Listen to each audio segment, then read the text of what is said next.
Assalamu alaikum wa rahmatullahi wa barakatuh. Je me présente, je m'appelle en français Stéphanie Taillandier, en coréen Ho Onjong et mon nom de converti est Aïcha Amina.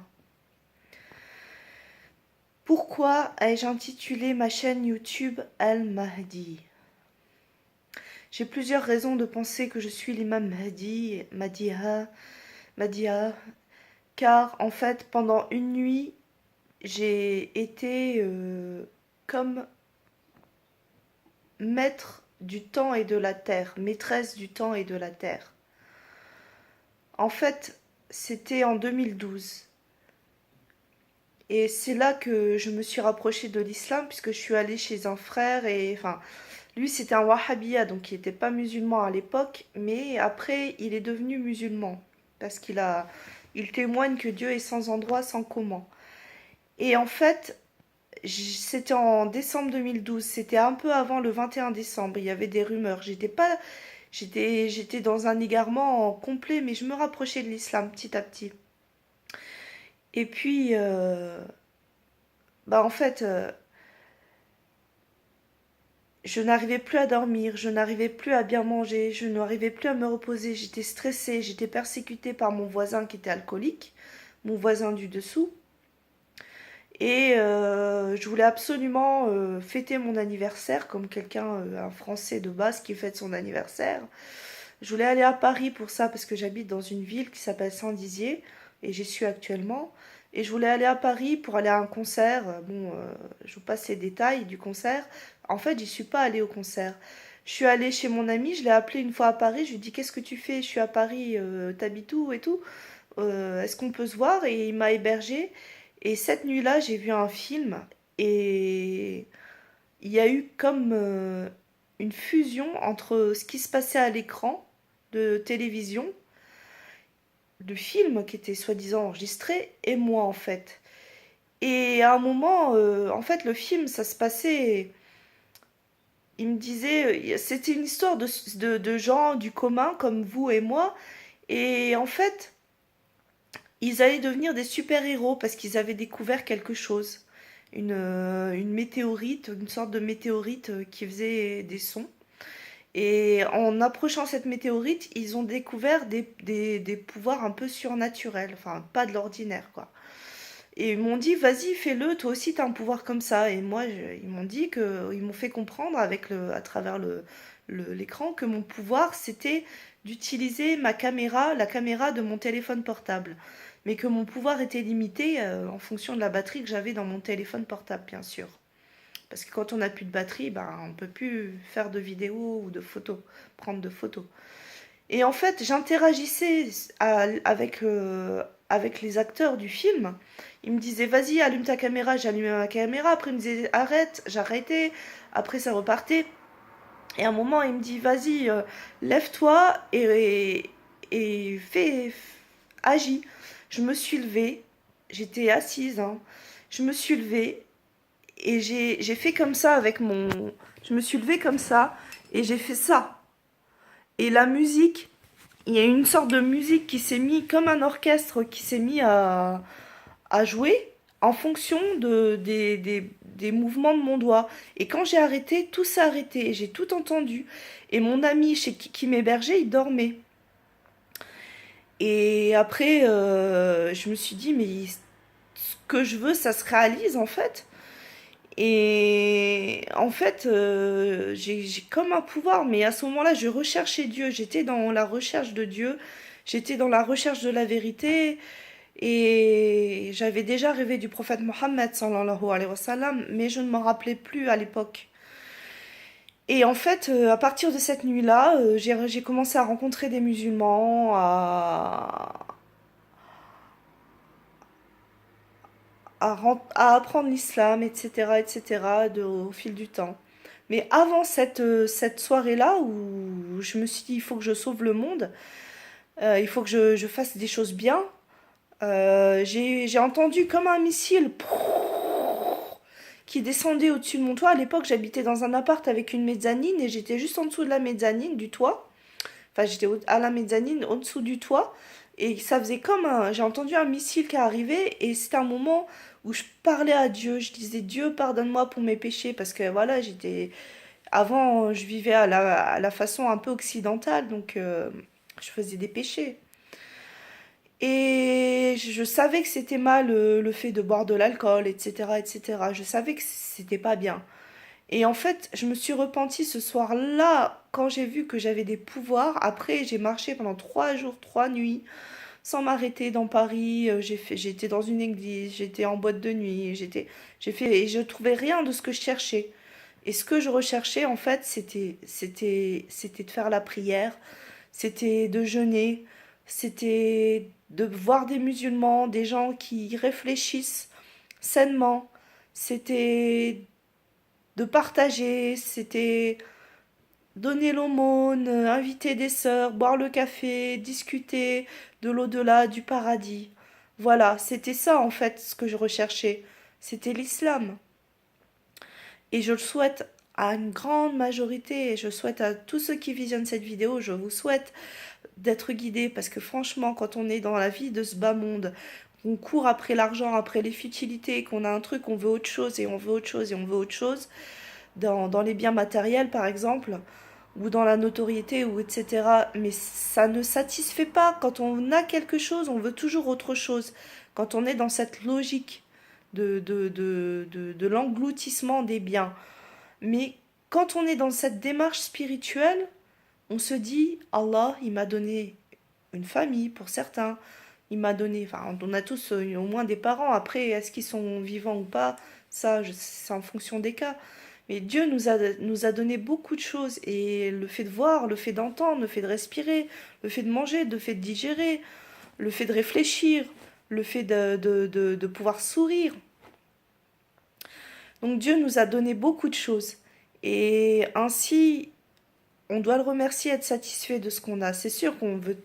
Notre âme, elle est jamais vraiment satisfaite. On cherche toujours à avoir quelque chose en plus. On se dit, ah, il y a ça qui me manque. Mais alhamdoulilah, j'ai ça. Je pourrais être dans une situation pire et ne pas pouvoir même m'exprimer, par exemple, sur la vidéo en ce moment. Donc je me dis alhamdoulilah pour ce que j'ai. Et mashallah, que Dieu préserve mes biens, que ce soit spirituel ou des biens matériels. Amin.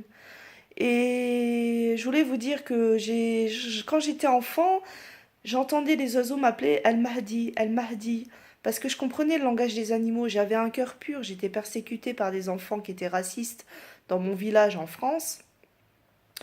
Et en même temps, je vivais des choses pas très sympathiques, bon, je dois le dire, dans ma famille adoptive, parce que j'étais abandonnée à la naissance. Donc j'avais une grande souffrance en moi d'avoir vécu cet abandon, de ne pas connaître ma famille. Et j'ai rêvé du prophète parce que j'allais voir un psychologue pendant des années, à partir de 4 ans jusqu'à l'âge de 7 ans. J'étais vraiment mal en moi et même je m'auto-mutilais tellement j'étais mal, quoi. J'étais à l'âge de 4 ans, dès l'âge de 4 ans, j'étais très mal. Et j'ai rêvé une fois du prophète Mohammed sallallahu alayhi wa sallam. Maintenant, ça m'est revenu dans mes souvenirs. Et à partir de là, j'ai plus eu besoin de voir une psy, j'ai plus eu besoin de... Et c'est là que j'ai entendu, quand j'allais dans la forêt, qu'on m'appelait El Mahdi. El Mahdi. Et j'ai rencontré même un ange qui est venu parce que j'ai vu qu'il n'avait pas de partie génitale. C'était un homme musulman qui m'a dit, oui, tu es la descendante du prophète Mohammed, c'est ton ancêtre et tout. Je savais même pas pourquoi, j'y repense encore, je devais avoir 7 ans, hein. Je savais pas ce que ça voulait dire ancêtre, et maintenant que j'y repense, je m'auto-psychanalyse par rapport à mon passé, mon enfance, mon adolescence, par rapport à l'époque où je fumais pas de joints, parce que pendant une grande période de ma vie, j'ai fumé des joints pour oublier tout ça, j'avais trop la pression. Mais maintenant, j'ai arrêté, alhamdoulilah, et voilà, avec la pression que j'ai, parce que j'observe tout ce qui se passe dans le monde, j'essaye de gérer, de faire que la paix ce soit la paix dans le monde. Et à partir du moment où je vais sortir et je vais aller en Arabie Saoudite, normalement, il devrait y avoir un signe qui fait qu'on va me reconnaître et que ben, ce sera la paix au niveau de la communauté musulmane, je l'espère. De toute façon, c'est ce que Dieu il nous a fait savoir par le prophète Mohammed sallallahu alayhi wa sallam, en sachant que les prophètes ne mentent pas, voilà. Donc j'entends toujours les oiseaux dire Al-Mahdi, Al-Mahdi. Donc je me dis, c'est moi, quoi, parce que voilà, j'ai un don à parler avec les oiseaux. Enfin, je comprends ce que les oiseaux disent. Des fois, j'entends les corbeaux dire Allah. Des fois, voilà, il y a beaucoup de choses qui me font penser que c'est moi. Et que le fait que l'ange qui est venu dans ma maison d'origine de famille adoptive, il m'a dit c'est toi Al-Mahdi. Quand je lui ai dit qu'est-ce que ça veut dire Al-Mahdi, parce que c'était un homme qui vendait des tapis. Et je lui ai dit qu'est-ce que ça veut dire Al-Mahdi, parce que les oiseaux ils m'appellent comme ça. Il m'a dit ah c'est toi, montre-moi ton grain de beauté. T'as un grain de beauté sur la joue, montre-moi. Alors je vous montre mon grain de beauté. Il est là. Le reste c'est des boutons. Il est là mon grain de beauté. J'ai un grain de beauté sur la joue. Il m'a dit que j'étais descendante du prophète sallallahu alayhi wa sallam. Et l'ayant vu dans le rêve, je trouve il y a un air de ressemblance. Même si je suis asiatique, entre moi et le prophète sallallahu alayhi wa sallam.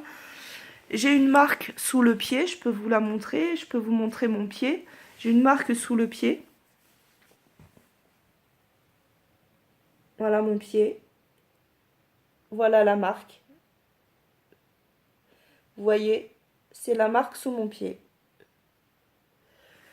Donc voilà, il y a beaucoup de choses qui me font penser que je suis l'imam El-Mahdi et je veux le bien et ma mission est plus importante que ma propre vie et